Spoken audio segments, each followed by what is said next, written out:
Salve, salve rapaziada, professor Basílio, canal Historiano. Estou aqui para uma aula fundamental, Neoliberalismo como Gestão do Sofrimento. Essa obra é baseada na leitura deste livro, grande leitura que fiz este ano, Neoliberalismo como Gestão do Sofrimento Psíquico, pela editora autêntica do professor Safarli Dunker. Queria perguntar para você, quantas vezes você já se sentiu cansado, exausto, parecendo que por mais que você se esforce, você nunca dá conta das expectativas?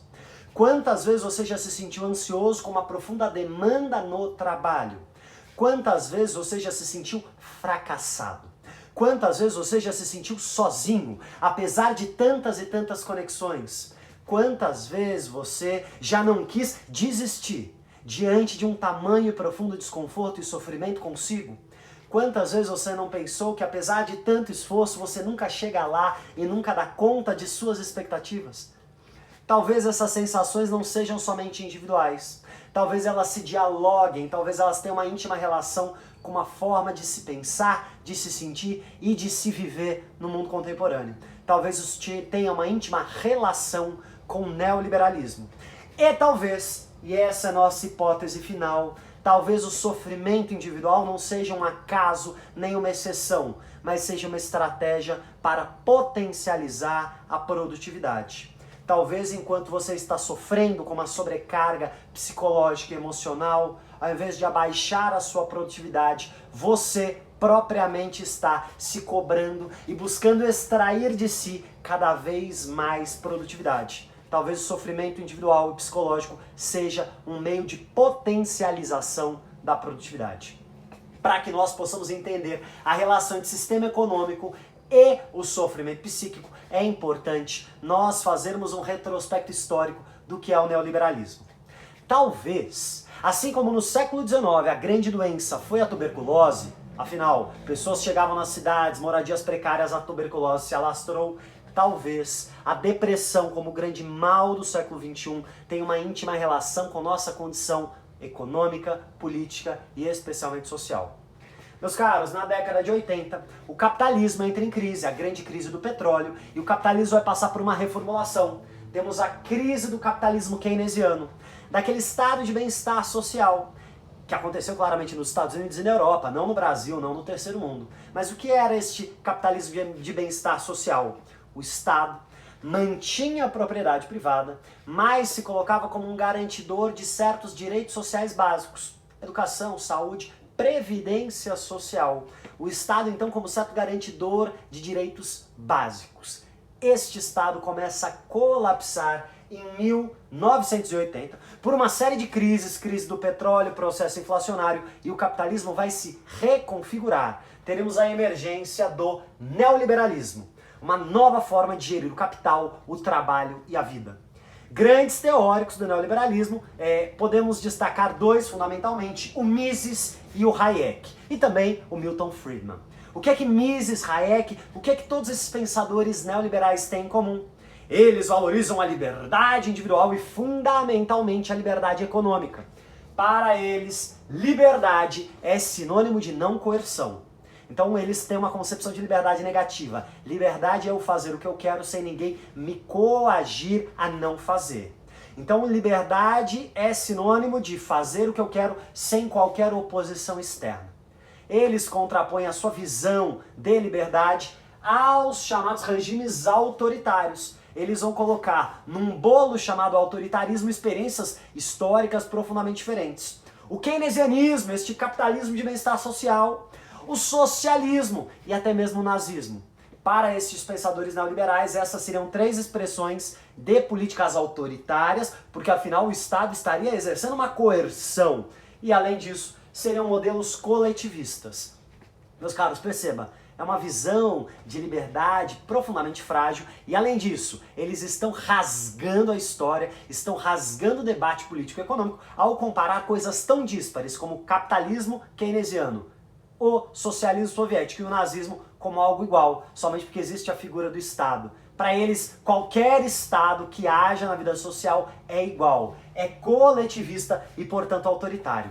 Começa por aí uma grande fragilidade teórica, mas que não importa, porque de certa forma isso daqui é um panfleto, uma narrativa discursiva com o objetivo de atacar o keynesianismo e desmontar este estado de bem-estar social. Mas sobre que perspectiva? A perspectiva do individualismo. A perspectiva de que o indivíduo é proprietário de si e não deve ser coagido a nada. O indivíduo, livre e racional, se relacionando no mercado. Este indivíduo livre se relacionaria no mercado por meio da compra e da venda. E dessa forma o capitalismo não seria um sistema, seria um dado da natureza. O homo economicus do Mises seria um homem natural. O indivíduo livre, sem a coerção do Estado, iria comprar, iria vender, e isso traria a felicidade geral da nação. A liberdade individual traria o bem-estar para todos. E este Estado malvadão e autoritário iria destruir a liberdade econômica. Muito bem. E aonde que nasce história? Só uma colocação antes. Perceba que esta visão de liberdade ela é negativa, ou seja, eu afirmo a liberdade pela negação do Estado. Não é uma liberdade positiva, como na perspectiva do Kant, de uma autonomia, ou de um indivíduo construir, e além disso, esta liberdade negativa vê o outro sempre como um adversário, como um concorrente ou como uma mera relação de troca. É uma liberdade que prescinde do outro. Eu basto a mim mesmo. Eu sou indivíduo proprietário de mim que não preciso do outro. Margaret Thatcher já disse que não existe sociedade. Existem indivíduos. Já que eu já falei na mulher, vamos lá. Qual é a emergência histórica do neoliberalismo? Antes de tudo, Pinochet.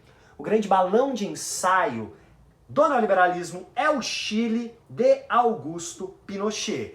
E este Chile de Pinochet recebe um forte apoio dos pensadores neoliberais. Você vai falar, mas pelo amor de Deus, os caras estão defendendo liberdade, aí eles vão apoiar um golpe de Estado, uma ditadura autoritária e assassina de Pinochet? Sim. Quero ler para vocês o que é que o professor Hayek nos diz. Eu diria que sou totalmente contra ditaduras. Mas uma ditadura pode ser um sistema necessário durante um período de transição.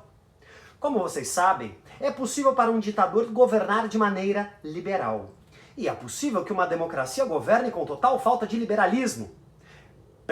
Pessoalmente, prefiro um ditador liberal a um governo democrático sem liberalismo. Meus caros, Hayek disse isso em 1981. Perceba, a ideia de liberdade está pautada na liberdade do mercado, não nas liberdades individuais. Admite-se um governo autoritário e assassino como o de Pinochet, desde que garanta-se a liberdade do mercado. E este governo autoritário vai ser responsável pela despolitização da vida. Vamos entrar nesse ponto. Depois da experiência do Pinochet na década de 70, nós vamos ter o governo de Donald Reagan e Margaret Thatcher nos Estados Unidos e na Grã-Bretanha, respectivamente. E Margaret Thatcher nos diz uma frase que é fundamental. A economia é só o meio. O nosso objetivo é mudar mentes e corações. De certa forma, Thatcher sintetiza o espírito do neoliberalismo. Construiu uma nova subjetividade, pautada fundamentalmente na despolitização da vida, na quebra da solidariedade e na afirmação absoluta do indivíduo. Um indivíduo livre e proprietário de si, que não precisa dos outros, que não precisa de organizações coletivas e também não vai precisar de um Estado que o proteja. Meus caros, Reagan, Thatcher vão atacar sindicatos, vão atacar instituições coletivas e vão afirmar a primazia do indivíduo livre proprietário de si. Vão desregulamentar leis trabalhistas, vão desmontar serviços de seguridade social. Na visão deles, vamos desmontar o Estado e dar poder aos indivíduos. E dando poder aos indivíduos, vão trazer uma potencialização da desigualdade social. Já veremos. Meus caros, o neoliberalismo despolitiza a vida. A política começa a ser controlada por técnicos. Técnicos que afirmam there is no alternative. É este o caminho e não há caminho diferente deste. Portanto, a política, que é a construção coletiva do futuro, ela é desmontada. Só há um caminho, o caminho que os economistas neoliberais assim determinam. Porque afinal eles são técnicos, afinal eles têm o saber técnico e com isso a política é despolitizada, a vida é despolitizada, a classe trabalhadora se despolitiza. Começa a não se pensar enquanto classe, começa a não se pensar quanto categoria profissional, começa a se enxergar meramente como um indivíduo. Além da despolitização da vida, temos a quebra da solidariedade e o desmonte desta proteção social.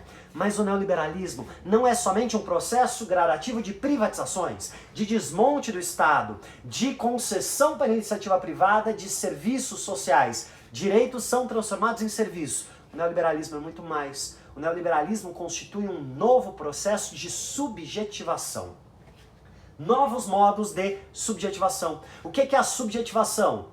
É a forma que nós recebemos o mundo. São uma série de valores e símbolos pelos quais nós enxergamos a nós mesmos, a vida e a sociedade. Está se criando uma nova forma de se sentir e de se pensar. A Thatcher falou, economia é só um meio, o objetivo é mudar a alma dos indivíduos. E qual que é o grande modo de subjetivação do neoliberalismo?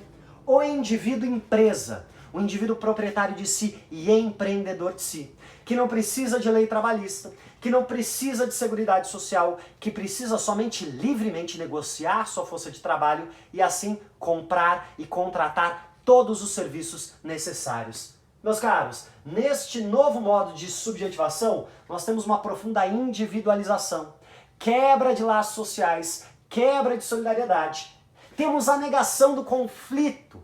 Não há mais conflito de classes, não há mais tensão entre trabalhadores e empregadores.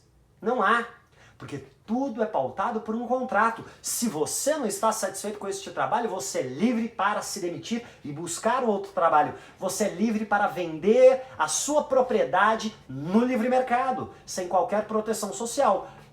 O conflito, ele é abandonado, o conflito ele começa a ser criminalizado, o conflito começa a ser visto como uma anomalia. Afinal, se você não está satisfeito, você pode sempre melhorar, você pode sempre performar, você pode sempre se auto-superar.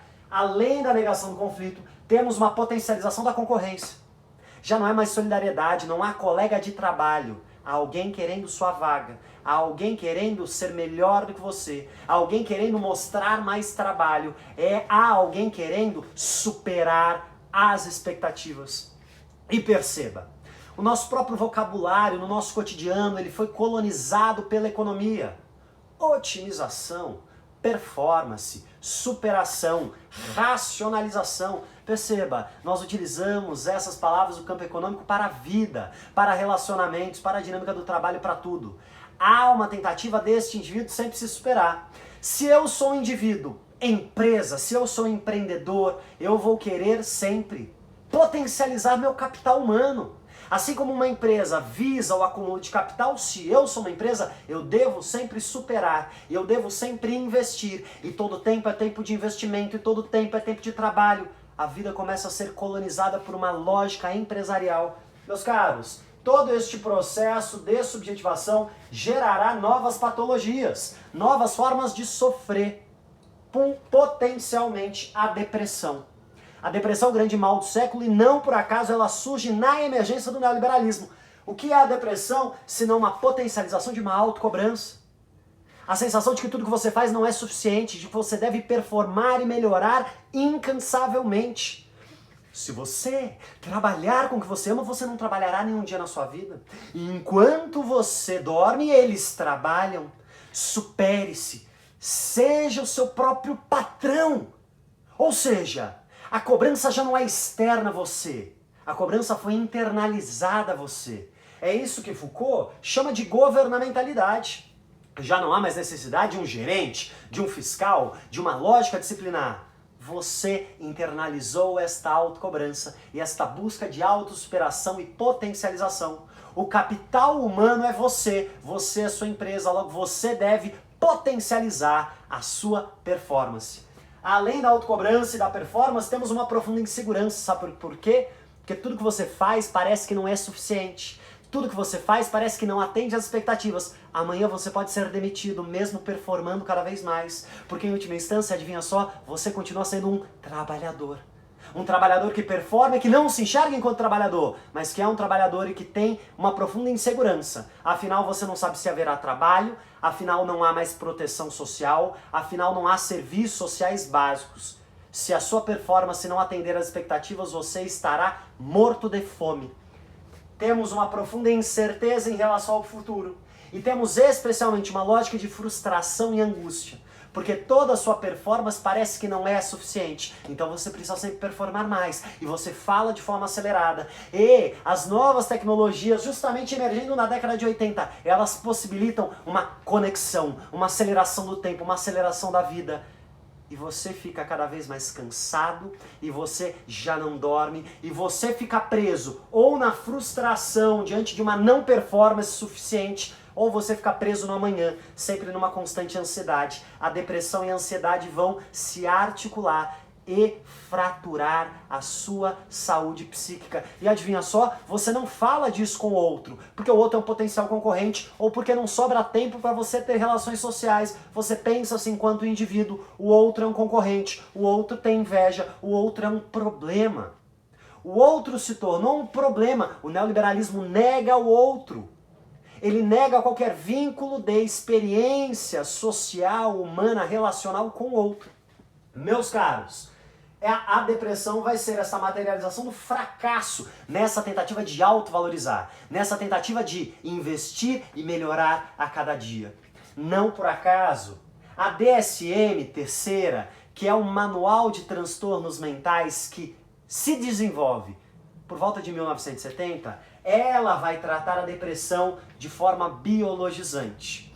Como se a depressão não fosse um reflexo da nossa forma de vida social, mas ela fosse um problema biológico, portanto individual, portanto um problema que deve ser tratado com medicamentos. Olha que interessante, uma indústria vai vender uma mercadoria chamada medicamento para aumentar a minha performance, ou pelo menos para me fazer lidar com o sofrimento cotidiano e manter e potencializar a produtividade. A indústria farmacêutica vende cada vez mais ansiolíticos, antidepressivos. A população e a classe trabalhadora vive à base de medicamentos para suportar o fardo da existência, de um amanhã incerto, de uma vida despolitizada, de uma vida centrada no indivíduo sem qualquer vínculo de solidariedade. Meus caros, essa biologização dos transtornos mentais baseados na medicalização vão transformar em doença. O quê? Qualquer crítica. Se você critica, talvez você tenha um problema, talvez você tenha um problema psicológico mal resolvido, talvez você seja um frustrado. Portanto, a crítica ela vai entrar como uma anomalia. Além disso, é patológico toda inadequação a esta forma produtiva. Você não está rendendo tão bem? Talvez você devesse buscar ajuda, talvez você devesse buscar auxílio. Meus caros, e além disso, a improdutividade, ela se torna uma patologia. Você se torna doente, talvez você não tenha atenção tão precisa quanto você deveria ter, talvez você não esteja rendendo, porque talvez você tenha um problema, mas olha só, é só você buscar um medicamento que o medicamento vai curar determinado e incerto problema que está no seu cérebro, e assim você vai ser feliz, ou pelo menos estará dopado o suficiente para não perceber a profunda frustração que é esta vida centrada na categoria individual. Muito interessante pensar que os avanços na discussão da psiquiatria, eles não conseguem achar muitas causas biológicas para certos sintomas de transtornos mentais. Talvez a causa não esteja numa dimensão biológica, mas numa dimensão social. Mas a biologização ela cumpre um papel central, individualizar o problema e jogar mais um fardo no indivíduo. Talvez você esteja doente, talvez você precise se medicalizar para melhorar a sua performance. Talvez o sofrimento gere uma potencialização da produtividade. Talvez quanto mais você sofre, mais você busca performar, menos você descansa, menos você busca ter lazer. Todo o tempo se torna tempo de trabalho. É home office, é trabalhar de casa, é trabalhar de forma flexível. A flexibilização do trabalho é a flexibilização da vida, dos direitos trabalhistas, é a flexibilização da sua saúde mental. Meus caros, e com isso o que é que temos? Temos um mercado livre, indivíduos livres se vendendo ao mercado. De certa forma, o desmonte do estado de bem-estar social joga indivíduos livres no mundo. E o mais forte sobrevive. Aquele que tem mérito, aquele que é mais racional, aquele que sabe aplicar o seu tempo de forma mais útil. O nome disso é determinismo, o nome disso é seleção natural. De certa forma, por trás da narrativa neoliberal de um mundo de indivíduos livres, que livremente negociam, que livremente compram e vendem, existe uma perversa forma de determinismo social. Talvez o desmonte deste estado de bem-estar social seja uma forma da economia ser livre, mas dos indivíduos serem cada vez mais escravizados por uma lógica que já não é somente externa, mas que é internalizada, é subjetivada. Como é que este consenso neoliberal se cria? Todas as formas de subjetivação. A escola é uma forma de constituição de um sujeito neoliberal. Os meios de comunicação, a indústria cultural constituem em você a ideia de que você é um indivíduo, que você se basta, que você não precisa do outro, que você não precisa de vínculos de solidariedade, que você só precisa performar e superar e ser melhor a cada dia e otimizar o seu tempo. E você terá o futuro. Afinal, o mérito é que norteia a vida. Meus caros, talvez o neoliberalismo nos ajude a compreender um pouco do sofrimento psíquico. Talvez, se não criticarmos com profundidade esta narrativa neoliberal, o sofrimento psíquico continue adoecendo e vitimando pessoas. Fica aqui uma breve reflexão. Leia esta importante obra, critique, pense e supere esta abstração chamada indivíduo. É mais do que urgente criarmos vínculos de solidariedade potentes e radicais para superarmos este mundo que é cada dia mais livre no aspecto mercadológico, mas cada dia mais prisioneiro desta narrativa que aprisiona em si próprio as expectativas do futuro. É importante que restauremos a relação com o outro, que constituamos vínculos de solidariedade e que comecemos a politizar novamente a existência para construirmos um futuro um pouco mais saudável. Professor Basílio, canal Historiano, um forte abraço. Pode tirar foto da lousa e nos vemos numa próxima.